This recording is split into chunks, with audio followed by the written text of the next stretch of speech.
Today we're talking about a few tips and tricks on how to best use your metronome or tuner. Welcome back.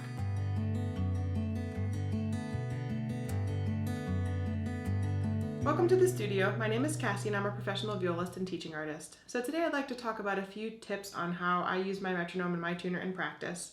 This is something that you should be using daily in your practice. So if you haven't already found your favorite tuner application or an actual tuner or metronome, I'm going to recommend the one that I use, which is called Tonal Energy Tuner, and I'll have that linked down below. What I like about this one is it's got everything. It's got a metronome, a tuner, a drone. You can analyze your playing. It kind of does everything for you all in one spot. So once you've got your metronome and tuner, your preferred one, obviously the first thing we need to do is to tune our strings. Now I'm going to suggest that you tune each string with the tuner, not in fifths. This is going to get you a really, true to in tune intonation. When we tune in fifths, the fifths tend to be a little bit wide depending on how your ear hears them. So if I tune with the tuner, I know that I'm 100% correctly in tune. After we've tuned our open strings, you may want to warm up with a scale. A lot of my students in their scale practice incorrectly. So if my note goes down incorrect according to the tuner, a lot of them go kind of fishing around for the note until they found it. I'm going to demonstrate what that would sound like. So I'm starting on my open D, and then looking for my first finger. It's too high.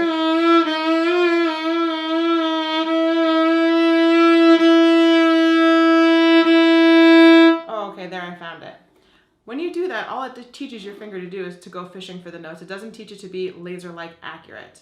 So instead, if I'm playing my D major scale and I play my open D, when I look for my first finger,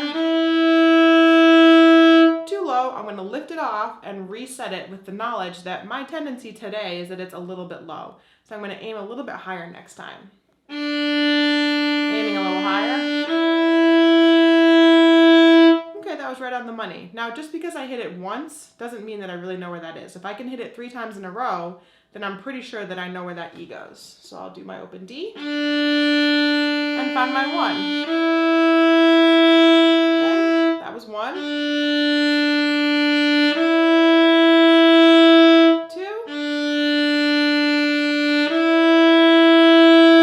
3. Now you'll notice I'm not in a hurry to get those in tune. I'm not rushing to find where that first finger goes.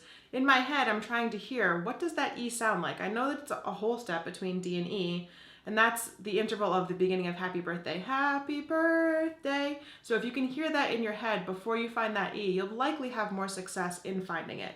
Using the tuner is a great tool, but it can become a crutch if we're solely dependent upon the tuner to tell us if we're in tune or not. So again, it's just a tool. It's not something that you should be using in a rehearsal. It's for your own personal practice.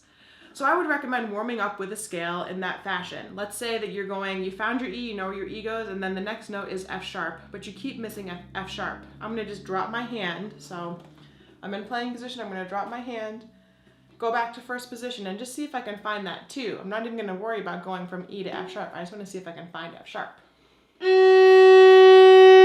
That's too high, I'm gonna take my hand away, come back and think a little bit lower. Okay, I hit it. Let me lift my finger off and try to refine that. Okay, let's go for the rule of 3. Now I can go between E and F. So let me find that E. And I'm going to hear bum, bum, the F sharp in my head. And then you would repeat that process 3 times. This can become really frustrating really quickly, so if you're only able to find 1 or 2 fingers of that scale in tune with the tuner successfully, that's okay. Count that as a huge win. Using the tuner definitely takes practice. I think I can recall it took me about 6 months before I could finally hit the scale mostly in tune, 1 finger after another, not having to go back and repeat a bunch of times. So be patient with yourself. This is a process and it is a skill that you need to practice.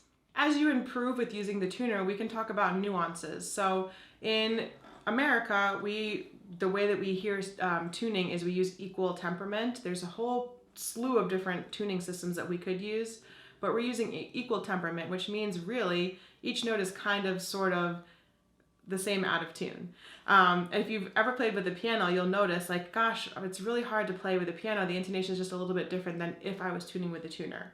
So the rules that we know about equal temperament, at least how our Western ear hears it, is that major thirds are going to sit a little bit low, about 10 cents flat.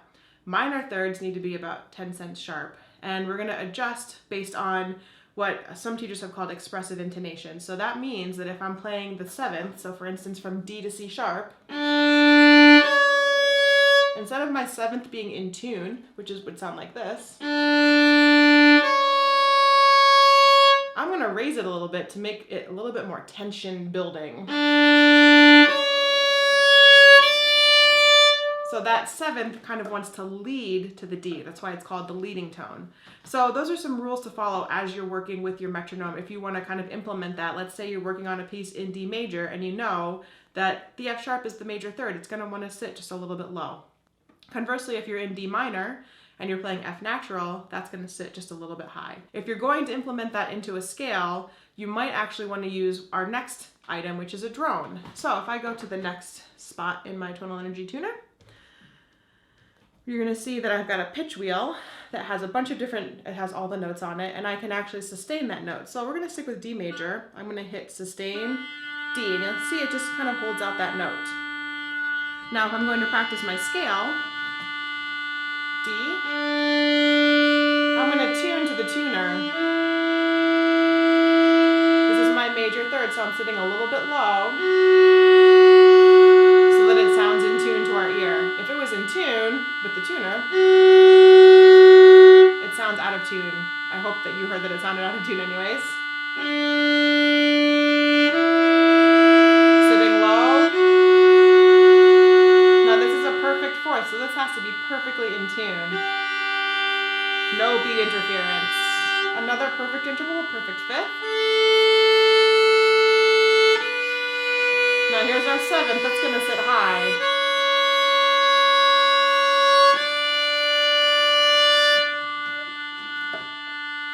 What I really like about this app in particular is that I can drone just the note that I started on, the originating pitch for the scale D, or I can drone a fifth, so I'm going to hold D and A.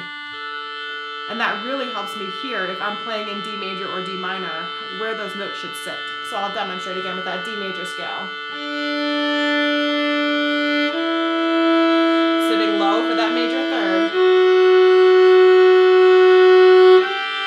Perfectly in tune. Another perfect interval. Sitting high.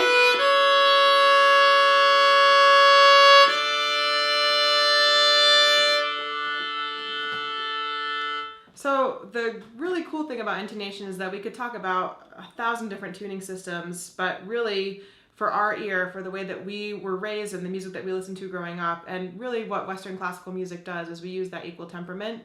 So we know that we have to make these adjustments as we're practicing. And it's a matter of training your ear too. So you can use the tuner all you want in your personal practice, but if you can't really hear that pitch before you play it, it's going to be a real struggle when you go to play with a piano or an ensemble.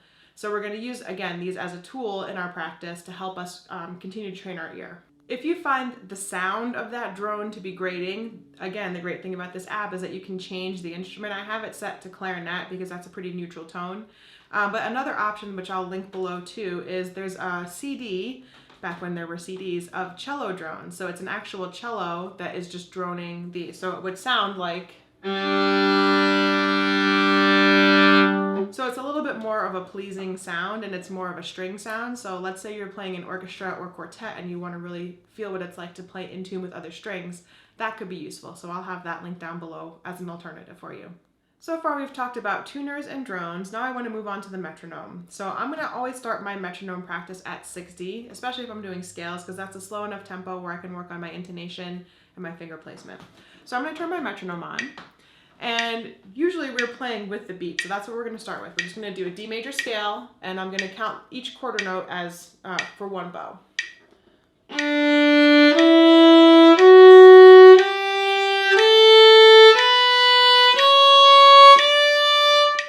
So I want to be right with the click. I'm going to play it incorrectly so you can hear what that would sound like.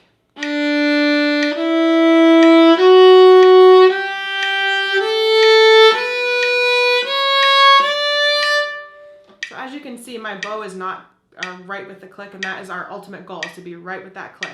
I should be able to do this at any tempo. So just because I started with 60, that doesn't mean that if I set it to 120 or to 4,000 or whatever, that I shouldn't be right with the click. That is our goal. I'm going to suggest another way to practice that might be new to you. So instead of using this as the on beat, we're going to use it as the off beat. So let me demonstrate.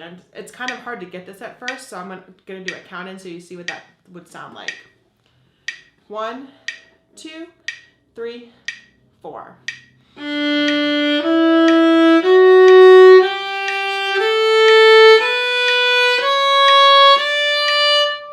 So instead of playing right with the click, I'm playing on the hidden beat, the 8th note that's kind of hidden inside of that quarter note.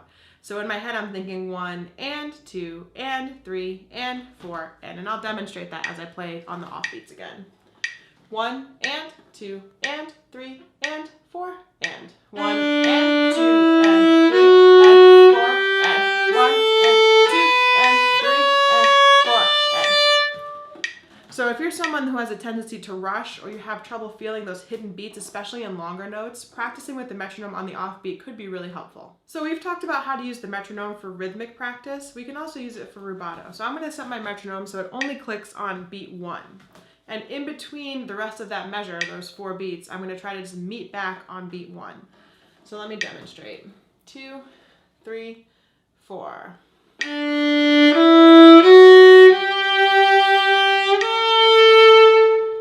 So I met the metronome at beat 1 after I kind of pushed the tempo and then took it back a little bit.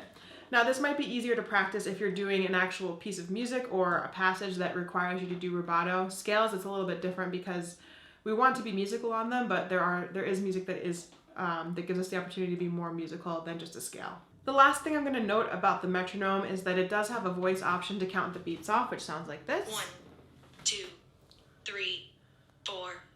1, 2, 3, 4.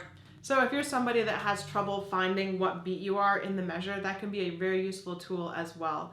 Unfortunately, this one doesn't speak subdivision, so it wouldn't say 1 and 2 and 3 and 4 and for you, but it will help outline the major beats. So I hope some of these tips have been helpful. Maybe it gave you some new ideas on how to practice with the metronome or the tuner. The most important thing to remember is that you should be using it every day.